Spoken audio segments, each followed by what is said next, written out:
তোমার মাকে আমাদের বাড়িতে আসতে বারণ করো, কারণ এই মুহূর্তে আমাদের কোনো ঠিকে জি বা দিন রাতের কাজের লোক লাগছে না, প্রয়োজন নেই।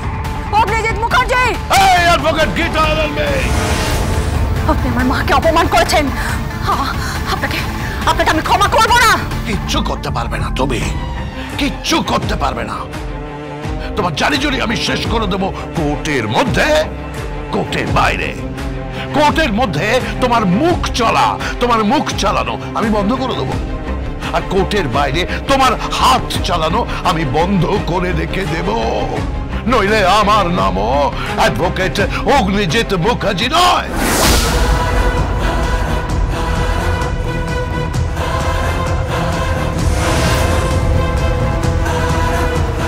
কি হলো কি তোমার? এরকম ভাবে রিঅ্যাক্ট করলে হঠাৎ কি হয়েছে? ওই মেয়েটা একটা কুগ্রহের মতো আমার পেছনে পড়ে রয়েছে। আপনি এত ভাবছেন কেন স্যার? সময় তো ঘনিয়ে এসছে। আসুন স্যার, ওর সাথে কথা বলে নিন। হ্যাঁ চলো। একটা কথা আছে আন্টি। কি? যা বললাম ঠিক তাই বলবেন। একটু ভুলভ্রান্তি হলে কিন্তু সবটা বিগড়ে যাবে। কোনো কিছু বিগড়বে না। আমার স্বামীর সম্মান, আমার সম্মান সবকিছু যখন গীতা চ্যালেঞ্জ করেছে আর আমার স্বামী যখন সেটা অ্যাকসেপ্ট করেছে, তখন আমি আমার স্বামীর পাশেই থাকবো ভজন। হ্যাঁ, যে কোনো অবস্থাতেই আমার স্বামীর পাশে আমি থাকবো।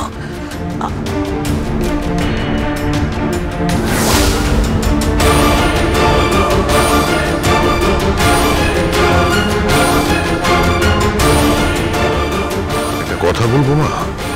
কি বাবা?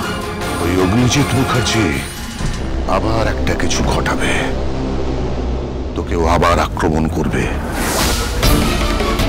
কিন্তু কোন পথে আমি জানি না। ছুঁয়ে দেখুক না একবার, ছুঁয়ে দেখুক। কোন জখম রাজানি চুরি বাটপাড়ি শ্রীলতা নিয়ে একটাই নাম, অ্যাডভোকেট গীতা এলএলবি। আর এই পোস্টারটা ওই লোকটার কপালে যদি সেঁটে দিতে না পারি না, তাহলে আমার নামও অ্যাডভোকেট গীতা এলএলবি নয়। আমি সতের জন্য লড়ি বাবা।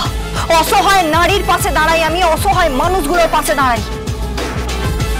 ওনার মতন পয়সা নিয়ে অপরাধীদের হয়ে আইনটাকে তামাশা বানিয়ে দিই না। দালাল একটা।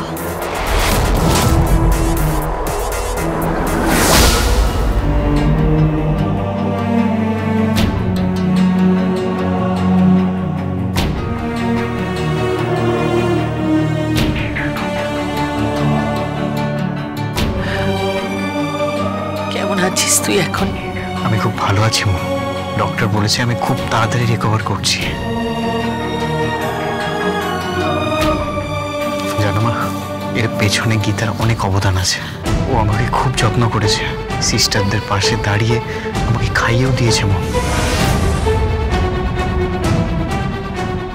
জানো মা, আমি হাঁটতে পারছিলাম না, আমাকে জোর করে ও হাঁটা প্র্যাকটিস করিয়েছে। আমি এখন হাঁটতে পারছি মম, আমি হাঁটতে পারছি, আমি চলতে পারছি মম। ছোটবেলায় তুমি আর ড্যাডি আমাকে হাঁটা শিখিয়েছিলে মম।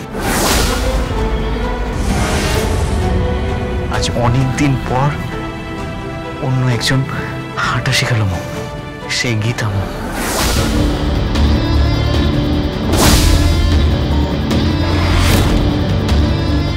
গীতাকে খুব ভালোবাসিস না? হ্যাঁ মম।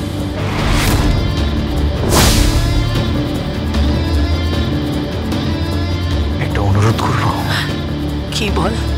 মম প্লিজ, গীতাকে বাড়িতে ফিরিয়ে আনো।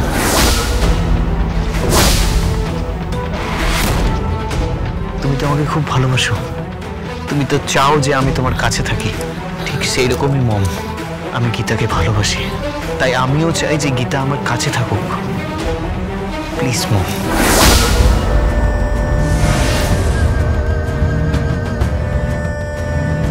আমরা তো তাই বলছি, তাই না? আমরাও তাই বলছি, খুব বড় করে সেলিব্রেট হবে। হ্যাঁ, বড় করে সেলিব্রেশন হবে, বুঝতে পেরেছিস? তোর বিয়েটা খুব বড় করে আমরা সেলিব্রেট করবো। হ্যাঁ রে, ডেস্টিনেশন ম্যারেজ, তো ডেস্টিনেশন ম্যারেজ হবে, স্বস্তিক ডেস্টিনেশন ম্যারেজ। আমরা এখান থেকে অনেক দূরে একটা বিরাট হোটেল বুক করব, সেখানে হইচই হবে, আনন্দ হবে, নাচ গান হবে, আর তারপরে সেখানে তোর বিয়ে হবে। সত্যি মম? ড্যাড, মম যা বলছে সত্যি বলছে? মায়েরা কি মিথ্যে কথা বলে? তুমি এসব কি বলছো? আমি তো ছেলেটাকে মিথ্যেই বলছি। Thank you mom, thank you. তবে একটা কথা, গীতাকে কিন্তু বলো না। সারপ্রাইজ, বুঝতে পেরেছো? সারপ্রাইজ।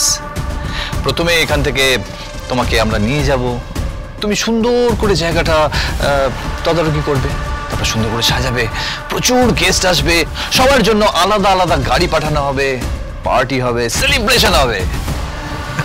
কোথায় হবে? ওই আমরা কোনো একটা সি সাইডে আমরা করব। সত্যি ড্যাড? হ্যাঁ, একটা মস্ত ইভেন্ট হবে,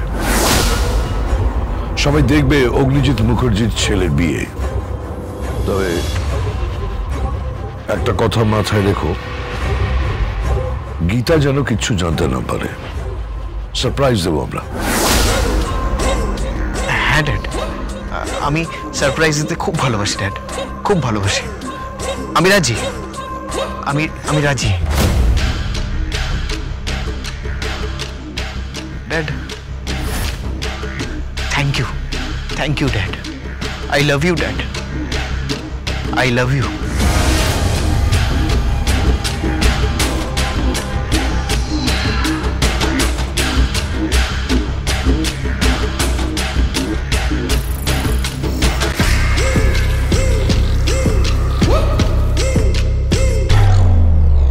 সরি মাই ডিয়ার সন, তুমি সারা জীবন যা চেয়েছো তোমাকে তাই দিয়েছি, শুধু তোমার এই ভালোবাসার মানুষটিকে তোমায় দিতে পারলাম না।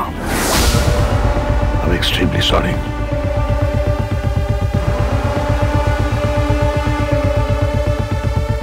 চলো এবার বেরোনো যাক। এক মিনিট। হ্যাঁ রে, স্বস্তিক, গীতা কখন আসে রে এখানে? সকালবেলায় এসেছিল, চলে গেছে।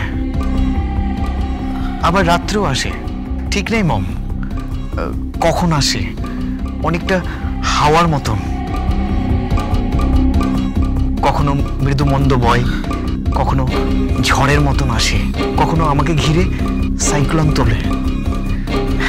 কিন্তু আমাকে ঘিরেই মম, শুধু আমাকে ঘিরে। আমাকে খুব ভালোবাসে মম, খুব ভালোবাসে। আমি বাইরে আছি। একটা কথা শুধু মাথায় রেখো যে গীতাকে সারপ্রাইজ দেওয়ার জন্য এর থেকে ভালো সুযোগ তুমি পাবে না। চলুন আন্টি।